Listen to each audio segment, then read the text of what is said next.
Selamat datang kembali di Era Entertainment. Selamat datang kembali di The Golden Cross Playlist. Seperti biasa, hari ini kita akan melanjutkan review saham part yang ke-297. Namun sebelumnya, bagi teman-teman yang mungkin belum subscribe channel YouTube ini, sekali lagi jangan lupa tekan tombol subscribe, nyalakan lonceng notifikasinya agar teman-teman tidak pernah ketinggalan informasi-informasi terbaru dari channel ini. Di part yang ke-297 hari ini kita akan mereview, akan kembali membahas ada 6 saham, di mana ada saham BEX, saham Telkom, saham S Hardware, MDKA, BJBR, dan saham BJTM. Kita langsung saja, saham pertama yang akan kita review kali ini adalah saham BEX, yaitu saham BPD Banten, di mana saham ini ditutup minus 1,12% di harga 89, di mana kalau kita perhatikan bahwa dalam pergerakan hari Jumat kemarin ya, saham BEX ini bergerak dengan range 89 sampai dengan 90 dengan jumlah lembar saham yang ditransaksikan ada 65 juta dengan nilai 5,82 miliar. Kalau kita perhatikan broker summary, menurut saya pribadi ini sudah mulai menarik untuk saham seperti BEX. Dan kalau kita perhatikan dengan teknikal dari The Golden Cross System, maka di sini sudah menunjukkan juga BEX sedang berada di dekat dengan area pentingnya, area support terkuat, support PBL di 87. Sehingga bagi teman-teman yang ingin membeli saham BEX, maka disarankan untuk memastikan dulu kalau memang bisa kuat dan bertahan di 87, silakan pertimbangkan untuk membeli dengan area beli 87 sampai dengan 89 dengan target kenaikan ke 102 sampai dengan 113, dan silakan batasi cut loss kurang lebih di area 83 sampai dengan 84. Tapi ketika teman-teman lihat bahwa waktu di opening langsung dibanting di bawah 87, jelas mending kita wait and see terlebih dahulu sampai kita menemukan nanti ada adjustment PBL baru. Tapi selama dia masih belum bisa naik, masih turun lagi di bawah 87, jelas mending kita wait and see terlebih dahulu. Selanjutnya kita ada saham Telkom Indonesia dengan kode emiten Telkom, di mana di perdagangan kemarin ditutup naik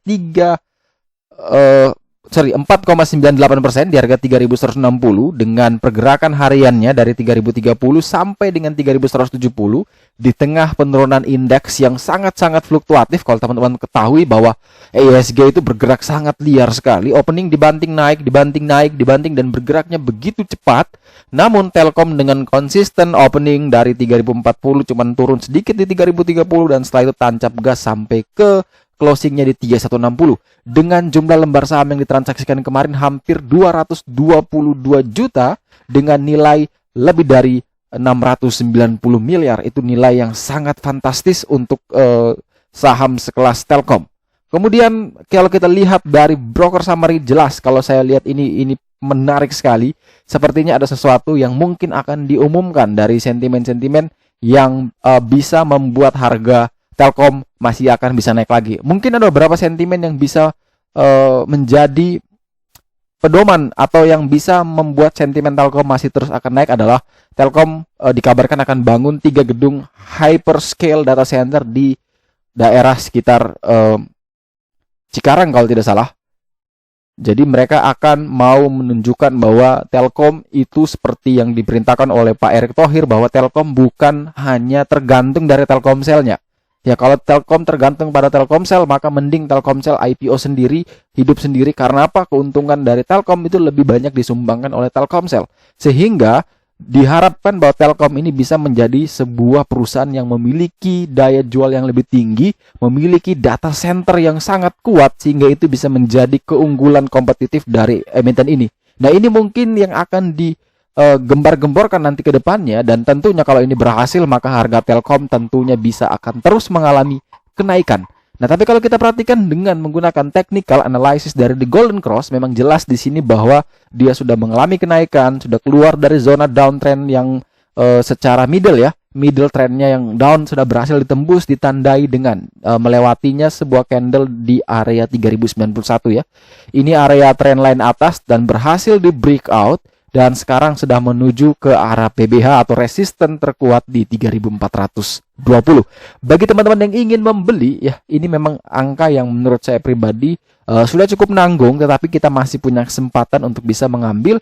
Kalau misalkan Telkom kasih kesempatan kita untuk bisa koreksi sedikit lagi, silakan pertimbangkan untuk kita ambil di 3.100 ya sampai dengan 3.120. Batasi cut loss di 3.060, 3.070. Target kenaikan adalah ke 3.420.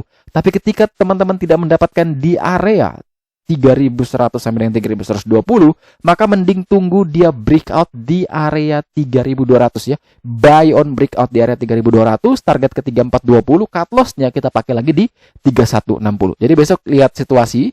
Tapi kalau bisa dapat lagi di dekat area 3060 jauh lebih menarik. Itu karena area support terkuatnya.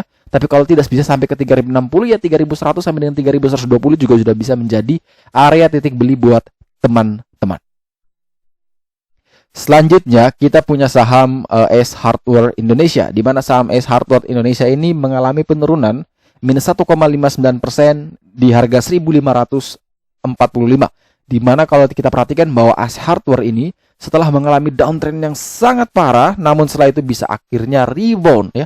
Dari 1235 akhirnya bisa rebound bahkan sampai ke level di area 1500-an ya, bahkan mungkin sampai ke 1600. Ini luar biasa kenaikan yang sangat-sangat signifikan. Di mana di perdagangan hari Jumat kemarin, S Hardware itu dibuka dengan harga 1570, namun setelah itu dibanting ke 1505. Namun beruntungnya dia masih bisa naik sehingga di sini ada yang namanya lower shadow ya, ada ekornya di sini. Kalau kita lihat dari jumlah volume lembar saham yang ditransaksikan ada sekitar 10,6 juta dengan nilai transaksinya sekitar 16,4 miliar. Kalau kita perhatikan juga dari broker summary, jelas di sini menurut saya pribadi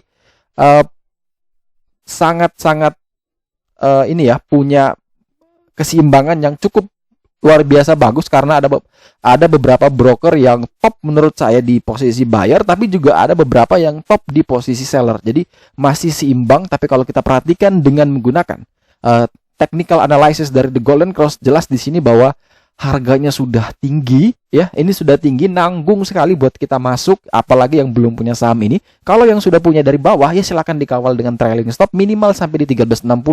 Itu adalah support terbaru atau support saat ini, yaitu support PBH, support terkuat untuk S Hardware. Nah, kalau kita yang belum punya saham ini bagaimana? Apakah kita akan masuk atau tidak? Jawaban saya adalah mending kita menunggu antara dia mau breakout di 1600 ya.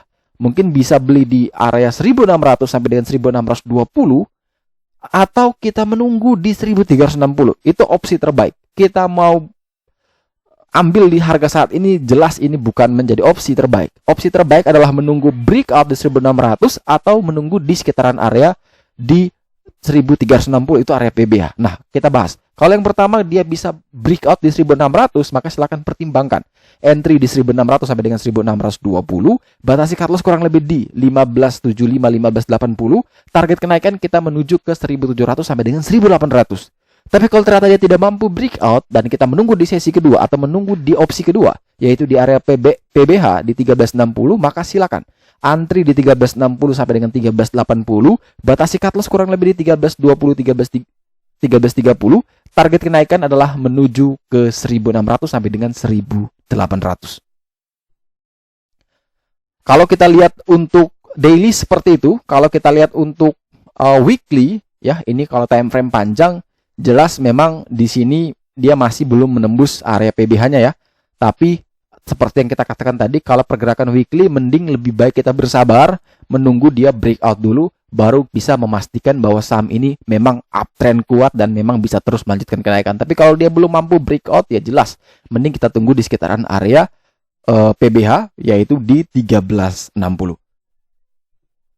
Selanjutnya kita ada saham Merdeka Gold Copper atau dengan kode emiten MDKA, di mana MDKA ditutup minus 2,3% di harga 2980, di mana di perdagangan hari Jumat kemarin bergerak dari area 2940 sampai dengan 3050 dengan nilai transaksi hampir 106,7 miliar dengan jumlah lembar saham yang ditransaksikan kurang lebih ada 35,7 juta. Kalau kita perhatikan dari broker summary, jelas di sini menurut saya pribadi masih belum menarik untuk MDKA, tetapi yang menjadi menariknya adalah dia sedang berjuang, sedang bertahan di sekitaran area pentingnya, area support terkuat, support PBH di 3030. Ini dia kemarin itu berusaha ya, berjuang naik turun. Kalau teman-teman perhatikan bahwa dia sempat menyentuh area penting di 3030, 3050, itu area penting ya. Dia berusaha tahan di sana, namun sayang sekali tidak mampu bertahan. Closing di 2980. Nah, closing di 2980 ini memang juga masih dekat ya. masih dekat dengan area PBH di 3030.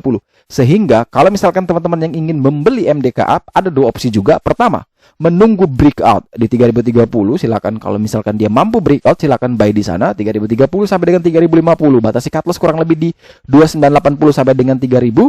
Target kenaikan adalah menuju ke 3240. Tapi kalau ternyata dia tidak mampu breakout, mending tunggu sekalian di area mana? Di area 2710 sampai dengan 2750. Kita mending tunggu di area PBL untuk mendapatkan di level support barunya ya. Jadi kalau saat ini dia dekat dengan resisten yang tadinya support jebol, maka sekarang kita antisipasi bisa naik lagi, ya kita ambil opsinya buy on breakout. Atau kalau dia tidak bisa tembus, ya mending sekalian kita nunggu. Tapi jangan membeli di tengah-tengah ya, itu nanggung sekali. Antara dia mau naik atau dia mau turun, ya itu jaraknya juga cukup jauh. Sehingga mending kita sabar menunggu antara dia bisa confirm breakout atau dia turun dulu menguji support kuatnya, dan itu momentum kita untuk masuk. Selanjutnya kita ke emiten perbankan. Kita punya saham Bank Pembangunan Daerah Jawa Barat, yaitu BJBR, di mana emiten ini tutup minus 1,21% di harga 1.235. Dalam perdagangan kemarin, BJBR sempat mengalami lonjakan kenaikan yang sangat tinggi sampai ke 12.80. Namun sayang, setelah itu dia langsung dibanting ke 12.35 dan ada 2,5 miliar transaksi yang terjadi di hari Jumat kemarin. Kalau kita perhatikan dari broker summary, di sini menurut saya pribadi masih belum terlalu menarik, walaupun sudah mulai ada tanda-tanda akumulasi. Tapi kalau kita perhatikan dari technical analysis, maka di sini jelas bahwa dia masih dekat dengan area support terkuatnya, sehingga di sini indikator juga menunjukkan masih beresiko rendah, low risk. Kalau misalkan teman-teman yang ingin membeli BJBR, pertama pastikan dulu dia bisa kuat dan bertahan di 1.205. Kemudian kalau mau membeli, silakan area belinya 12.05 sampai dengan 12.20. Target kenaikan ke 1.340 sampai dengan 1.420. Dan teman-teman bisa batasi cut loss kurang lebih di 1.190 sampai dengan 1.195. Tapi kalau ternyata dia opening langsung di bawah, dibanting melewati 1.205, ya jelas mending kita wait and see terlebih dahulu. Dan saham terakhir yang akan kita review di part yang ke-297 hari ini adalah saham Bank Pembangunan Daerah Jawa Timur atau dengan kode emiten BJTM, di mana BJTM ini tutup minus 0,71% di harga 700 dan pergerakannya cenderung stagnan sideways dengan pergerakan dari 700 sampai dengan 705. Namun nilai turnovernya, nilai transaksinya lebih tinggi dari BJBR, yaitu mencapai 3,8 miliar. Kalau kita perhatikan dari broker summary-nya, jelas di sini menurut saya pribadi ini komposisi yang menarik ya. Ini kalau saya pribadi ya, bebas teman-teman mau punya pandangan lain, itu teman-teman bisa pakai sendiri sebagai referensi. Tapi kalau saya pribadi yang berdasarkan pengalaman saya lihat bahwa ini menarik. Dan kalau kita perhatikan juga dengan technical dari The Golden Cross, jelas ini juga menarik karena dia tepat berada di level support terkuat dan ini masih aman, dan menurut saya pribadi ini masuk dalam kriteria saya, yaitu downtrend parah, sideways, dan masih berada di atas atau sama dengan PBL. Ya, ini menarik menurut saya. Jadi kalau misalkan teman-teman yang ingin membeli BJTM, pastikan dia kuat dan bertahan di 700. Kalau memang dia kuat dan bertahan di 700, silakan pertimbangkan buy 700 sampai dengan 710. Target kenaikan ke 740 sampai dengan 820 dan batasi cut loss kurang lebih di area 670 680. Tapi kalau teman-teman yang mau invest ya, ini juga mungkin banyak sekali. Kalau yang mau invest, saya rasa di harga 700 ini teman-teman sudah bisa melakukan yang namanya dollar cost averaging atau DCA, di mana teman-teman melakukan pembelian dengan nominal yang sama rutin setiap bulan atau setiap ada uang, silakan dibeli saja saham seperti ini. Karena di tengah pandemi separah ini pun ya, di tengah pandemi yang begitu luar biasa, yang begitu membuat perekonomian itu cukup porak-poranda, tapi BJBR, BJTM masih bisa terus konsisten memberikan income, memberikan earning per share-nya itu naik dari tahun ke tahun, dan jelas ini bisa membuat besaran dividen payout ratio-nya, dividen per share-nya juga itu bisa akan terus meningkat dari tahun ke tahun, dan ini bisa menguntungkan kita sebagai para pemegang saham. Percayalah di satu titik, kalau misalkan BJTM konsisten membagikan dividen, teman-teman juga konsisten melakukan dollar cost averaging pada satu momentum, pada satu titik, katakan teman-teman sekarang usia 20 sampai mungkin di usia 40 tahun, nilai dividen yang bisa teman-teman terima itu mungkin bisa menghidupi teman-teman di saat teman-teman sudah tidak bisa kerja lagi atau sudah mau merasa bahwa saya pengen menikmati hidupnya. Karena apa? Nilai dari dividen per share itu pada tahun ke tahun itu akan selalu mengalami kenaikan ya. Dari kalau kita lihat 2018 DPS-nya 45,61, 2019 dia naik ke 48,2, kemudian di 2020 dia naik tipis 48,8 dari 48,2 jadi 48,8. Mungkin di 2021 dia naik lagi katakan di 49. Nah, itu teman-teman bisa estimasi selama 20 tahun ke depan kira-kira EPS BJTM akan menjadi seperti apa. Teman-teman hitung, dan itu sekali lagi bahwa nilai DPS ketika mengalami kenaikan dari tahun ke tahun jelas itu pasti akan mengerek harga sahamnya juga naik lebih tinggi. Karena apa? Ketika harga saham tidak naik tapi DPS itu bisa naik tinggi, maka yield yang dihasilkan itu begitu besar. Sehingga apa? Orang semuanya akan berebut membeli dan demand supply itu yang membuat harganya bergerak naik. Tapi kalau teman-teman sudah koleksi lama, jelas itu tidak pusing buat teman-teman. Karena apa? Teman-teman dapat terus rutin setiap tahun dividennya, dan tentu ini bisa menjadi pilihan yang menarik untuk teman-teman mulai berinvestasi ya. Jadi silakan riset lagi, silakan lihat lagi, siapa tahu mungkin teman-teman cocok atau tertarik dengan emiten ini. Oke, sekian dulu review saham part yang ke 297 hari ini. Terima kasih baik teman-teman yang telah setia menonton. Sekali lagi jangan lupa like, subscribe, dan share agar semua informasi yang dalam video ini dapat berguna, bermanfaat, dan tentunya bisa menjadi panduan trading di keesokan harinya. Sekali lagi terima kasih banyak, sampai jumpa dan semoga membantu.